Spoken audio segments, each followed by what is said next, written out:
Every community affected really needs to be engaged in the fight against malaria. And that's not easy to do, but we need to have the community engagement. We need to have the communities buy into the interventions, and because otherwise we can have all the technologies that we want, but if they're not accepted by the community, they're not going to work. So what are your thoughts on further expanding the available toolkit for tackling malaria? We can't do it with a single tool. Even a very good vaccine is not going to be good enough. So we're going to need to have a multi-pronged approach to defeating malaria. I think we're still a ways away from being able to implement those. We have many different Anopheles species that can transmit malaria.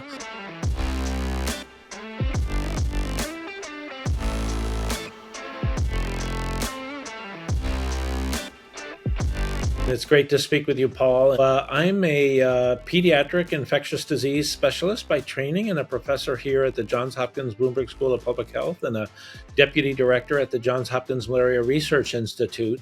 And I've been leading research efforts with a very large team for probably around 15 years or so, largely focused on malaria research in Zambia, but also in Zimbabwe. We conduct multidisciplinary studies of malaria in different transmission settings, in very high transmission settings in northern Zambia and medium transmission settings in kind of central Zambia and in Zimbabwe, as well as low transmission settings in southern Zambia. Our team consists of epidemiologists and entomologists and people who do parasite genomics, and we kind of bring all these different disciplines and research approaches together to try to understand the drivers of malaria transmission and what are the most effective and efficient control and elimination strategies. Thanks so much. That was quite spot on. So we've had the malaria report released this week. So what are your overall impressions of the report so far? Yes. So the theme this year is on inequity with the World Malaria Report. And I think, in terms of the overall messages, I think the report presents some positive notes, particularly looking at the progress over the past 24 years or so in terms of reductions in malaria cases and malaria deaths.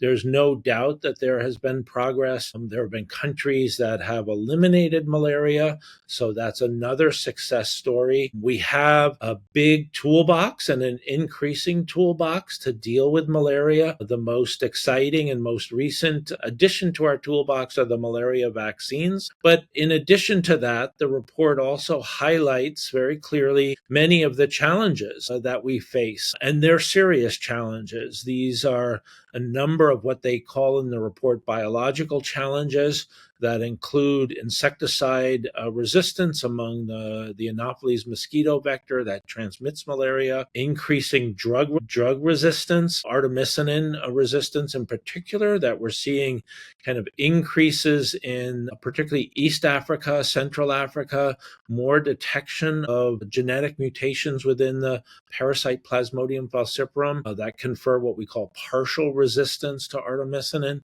That refers to the fact that there can be a delayed clearance of the parasites from the blood. We're seeing a very interestingly spread of a deletion called HRP2/3 deletions that make the parasite invisible to our rapid diagnostic tests. It's the only example I'm aware of where a pathogen has evolved away from a particular diagnostic test. And then we've seen, as the report highlights, the emergence and spread of a new vector in sub-Saharan Africa, Anopheles stephensi, that came from Asia, that breeds much more easily in urban settings. That was introduced into Dubai and then has spread in the Horn of Africa and in East Africa. And so there are a lot of concerns about that as being a potential vector for urban or peri-urban malaria. So a number of challenges and threats ahead of us. Those are just the biological ones. Then the report highlights the funding challenges, the fact that the funds available to fight malaria are about half of what is estimated to be needed. Yes, thank you very much. And I think you actually mentioned some of the issues that I also found to be quite interesting, which is the Anopheles, Stephen. We've always been talking about it, but not as intensively as in the context of the ones that are responsible for the most number of malaria cases on the continent. Do you think this particular report is now telling us that this is really a serious issue that we need to be prioritizing, gradually moving to the early pages of the report? How do you consider the current state of Anopheles stephensi prioritization in global malaria control? Yeah, I think this report does highlight it. I mean, people who've been following this are obviously aware that this is an increasing threat, but I think this report specifically calls out the increasing geographic spread of Anopheles stephensi in sub-Saharan Africa as an additional threat. And it would be very surprising to me if the spread just stopped where it is now. I think in the years going forward, we're going to see this vector in more and more countries as it spreads into southern Africa, Central Africa, perhaps into West Africa. So I think it's not exactly a new threat just from the past year. This has been an emerging problem over several years, maybe even a decade. But I think this report just highlights this as one of the key biological challenges that we face going forward. And you know, the easy things with malaria have already been done, but it's a very wily parasite and complex vector systems that just make this disease particularly challenging to get ahead of.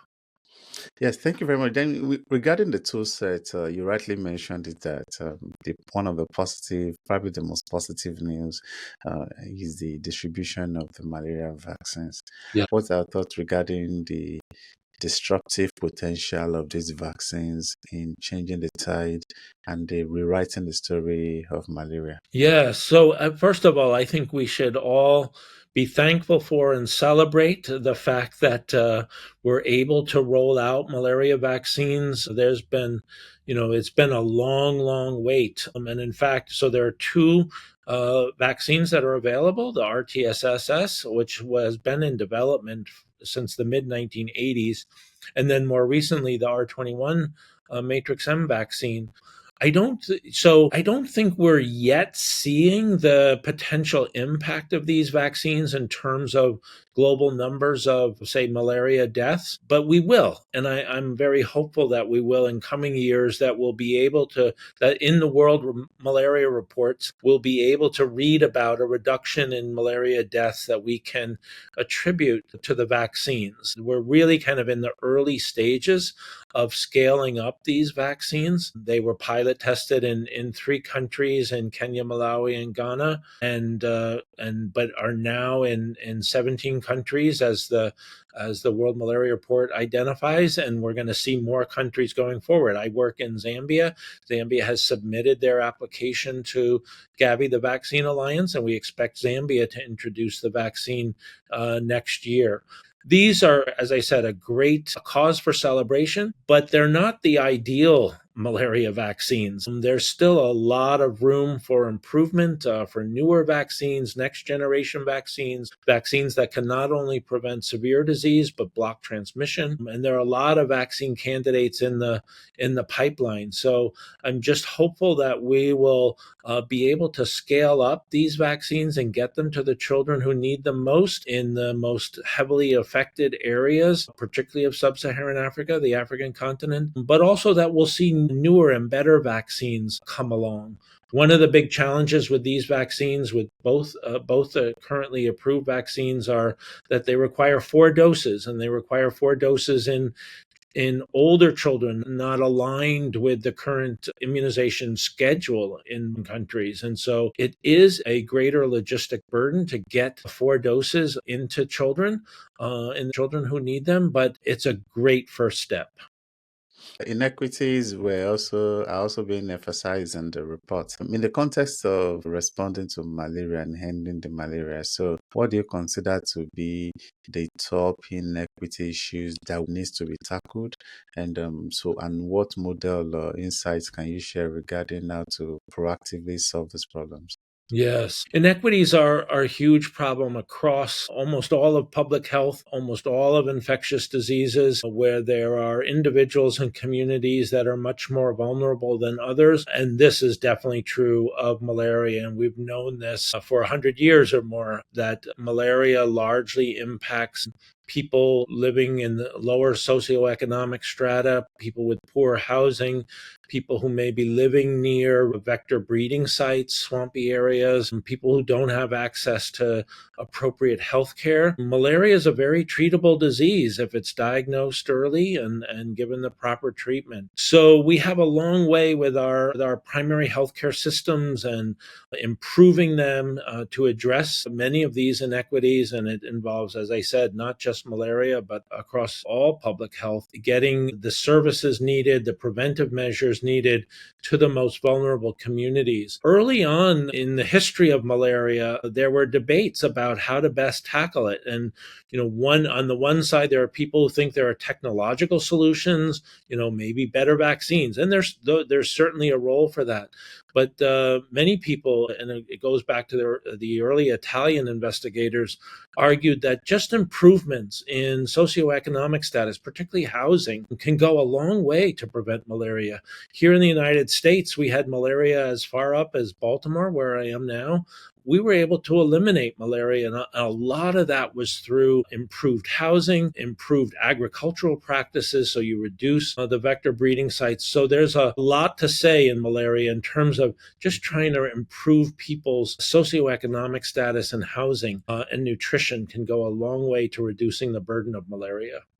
So, what are your thoughts on further expanding the available toolkit for tackling malaria? For instance, if we go back to Anopheles stephensi, I know a country like Djibouti is working on using genetically modified Yes. mosquitoes to actually tackle that. And attention that the vaccines are getting are taking the shine away from these other potential disruptive initiatives. Yeah, no, I think you're right. And there's certainly, we're only going to defeat malaria with multiple tools. We can't do it with a single tool. Even a very good vaccine is not going to be good enough. So we're going to need to have a multi-pronged approach to defeating malaria. I think the ability to genetically modify mosquitoes, alter their microbiome, there's a lot of good research going on in these areas. I think we're still a ways away from being able to implement those. There are also a number of challenges. We have many different Anopheles species that can transmit malaria. And so targeting the genetically modified mosquitoes, that's going to have to be done species by species. We have a lot of regulatory issues, ethical issues. How do you get approvals from communities when you can, if you did a mosquito release where you can't really control them? So there are a number of, I think it's a very promising approach. We need to go down that path, but there are also a number of significant hurdles ahead. Based on your experience so far, what lessons have you learned in malaria control that you think are very critical for future success? I think one of the big ones is having community involvement in these interventions. A lot of these interventions are kind of top down, so for example, indoor residual spraying. We need to and malaria epidemiology is very focal. So every community affected really needs to be engaged in the fight against malaria. And that's not easy to do, but we need to have the community engagement. We need to have the communities buy into the interventions, and because otherwise we can have all the technologies we want, but if they're not accepted by the community, they're not going to work. There's an old quip: vaccines don't save lives, vaccination saves lives. And that's true for malaria across the various interventions. The report mentioned the dire need for more funding for malaria, and also it also highlighted the need for stable funding too. But next year we are having a new government in the Yes. US. What do you think would be the best way forward to achieving this despite the change in governance? Yeah, there's no doubt that there are going to be challenges going forward in maintaining funding to fight infectious diseases and to promote vaccination. And malaria is one that I have concerns about. I think we still need to, we need to be advocates. We need to have the communities be advocates, the people be advocates, and voice their concerns and voice their support for continued U.S. government funding to fight malaria, HIV, tuberculosis, many very important infectious diseases around the globe. Thanks, Williams. I really enjoyed this conversation. Yes, good luck and enjoy the rest of your day.